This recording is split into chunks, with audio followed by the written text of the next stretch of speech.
जय माता रानी। दोस्तों आपके अपने चैनल राधे श्याम में आपका बहुत बहुत स्वागत है। तो दोस्तों आज की वीडियो मैं उनके लिए बना रही हूँ कि जो कि कलश की स्थापना नहीं कर सकते हैं, उनको समय नहीं है, जॉब करते हैं या हॉस्टल में रहते हैं, तो उनको समय नहीं मिल पाता है, ना इतनी व्यवस्था हो पाती है कि वो कलश की स्थापना करें। तो चलिए मैं उनके लिए बताती हूँ। तो देखिए, जहाँ भी आप हैं तो बस आपको एक चौकी चाहिए और माता जी की एक प्रतिमा और थोड़ा सा कुछ भोग प्रसाद। तो इस प्रकार से देखिए, जहाँ भी हम पहले पूजा करेंगे वहाँ पहले हम गंगा जल से शुद्ध कर लेंगे और फिर इसके बाद हम हल्दी से ऐसे स्वास्तिक बना लेंगे। कहीं भी आप जहाँ भी चौकी रख रहे हैं वहीं अपना ज़मीन में बना लीजिए और ऐसे स्वास्तिक बनाने के बाद या फिर चौक भी पूर सकते हैं या फिर आप आटे से या तो ऐसे हल्दी या फिर हल्दी गीला करके भी आप ऐसे स्वास्तिक बना सकते हैं।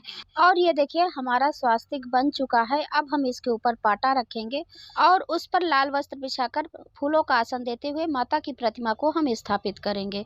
तो इस प्रकार से आप माता की प्रतिमा और गणेश जी की स्थापना कर लीजिए और एक छोटा-सा दीपक प्रज्वलित कर लीजिए। घी का दीपक ऐसे प्रज्वलित करने के बाद फिर हम माता जी का पूजन करेंगे। क्योंकि दीपक हमारे पूजा पाठ के साक्षी होते हैं, तो इसलिए दीपक पहले प्रज्वलित करना चाहिए। अब ये देखिए, हमने चंदन लिया है और यह तांबे का पात्र लिया है जिस पर हम स्वास्तिक बना लिए हैं। आपके पास तांबा या पीतल है तो ठीक है, नहीं तो आप स्टील का भी ले सकते हैं। सिर्फ हमें इसमें जल भरना है और फिर इसके ऊपर ऐसे हम मौली बांधेंगे और फिर इसके बाद हम यहाँ इसे रख देंगे। और फिर इसके बाद यदि है तो आप थोड़ा-सा गंगा जल पहले इसमें डाल दीजिए और यदि नहीं है तो कोई बात नहीं, आप सिर्फ शुद्ध जल से इसे कंठ तक भर दीजिए। मेरे पास है तो मैं 2 बूँद ऐसे डाल दे रही हूँ और फिर इसके बाद हम जल से भर देंगे। और इसमें देखिए, और हम कोई सामग्री नहीं डाल रहे हैं, लेकिन माता जी का हम स्थापना कर रहे हैं, तो 1 लोटा जल भरकर ऐसे पूर्ण पात्र के साथ हम रख देंगे। और इसमें ना ज़्यादा समय ही लगता है, ना ज़्यादा सामग्री। तो इस प्रकार से हमने ऐसे पूर्ण पात्र रख दिया है और अब इसके बाद हम माता को स्नान कराएँगे। तो ये देखिए, हम स्नान करा रहे हैं और गणेश जी को भी स्नान कराएँगे, माता जी को स्नान कराएँगे और फिर हम माता जी को चुनरी पहनाएँगे। यदि आप लाए हैं चुनरी तो पहनाइए, नहीं तो आप कलावा रूपी वस्त्र भी समर्पित कर सकते हैं। और फिर इसके बाद हम माता को चंदन से तिलक करेंगे। पीला चंदन ले सकते हैं या फिर लाल चंदन भी आप ले सकते हैं। माता के 9 स्वरूप हैं, हम सभी में तिलक करेंगे और गणेश जी को भी तिलक करेंगे और जो हमने पूर्ण पात्र रखा है वहाँ भी तिलक करेंगे और हम दीपक में भी तिलक करेंगे और फिर इसके बाद हम रोली से माता को तिलक करेंगे। पूरे 9 स्वरूप में हम तिलक करेंगे। माँ के अस्त्रों को भी हम तिलक करेंगे और माँ के वाहन शेर को भी हम तिलक करेंगे और जो पूर्ण पात्र रखा है उसमें भी तिलक करेंगे। फिर हम गणेश जी को फूल समर्पित कर दिए हैं, पूर्ण पात्र में फूल समर्पित कर दिए हैं, गणपति जी को दूर्वा समर्पित कर दिए हैं और माता जी को हम कलावा रूपी वस्त्र समर्पित कर दिए हैं और गणेश जी को भी वस्त्र के रूप में कलावा समर्पित कर दिए हैं और पूर्ण पात्र में भी हमने कलावा रूपी वस्त्र समर्पित कर दिया है। और इसके बाद हम माता को फूलों का हार पहना दिए हैं और ये माता के लिए हम हलवा बनाए थे, ये भी समर्पित करेंगे।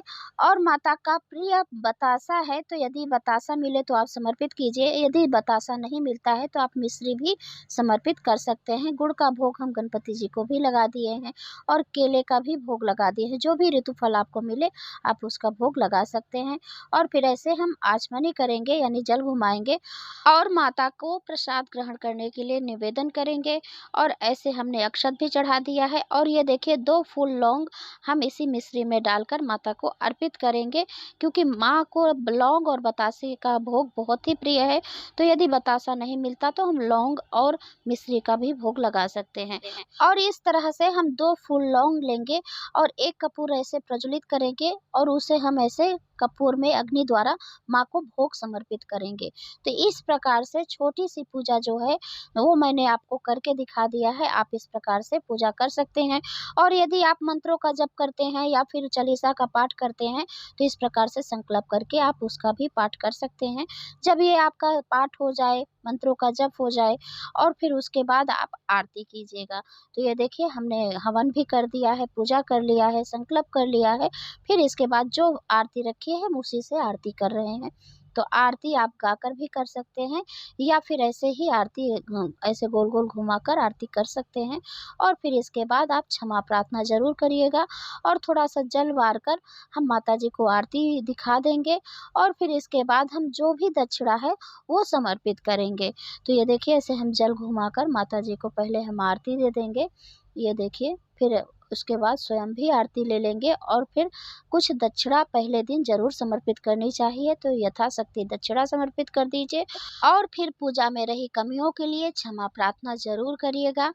कुछ भी कम या ज़्यादा है, कुछ भी क भूल चूक हो चुकी है, तो उसके लिए माता हमें क्षमा करे, हम पर अपनी कृपा दृष्टि बनाए रखे, इस प्रकार से प्रार्थना करनी चाहिए। तो ये थी नवरात्रि की पहले दिन की सरल पूजा विधि। दोस्तों आपको कैसी लगी ये ज़रूर बताना। और कलश स्थापना कैसे करें इसकी वीडियो चैनल पर अपलोड है, आप लोग देख सकते हैं। और उसी वीडियो पर एक कमेंट आया था, एक बहन ने किया था कि कलश स्थापना ज़रूरी है क्या?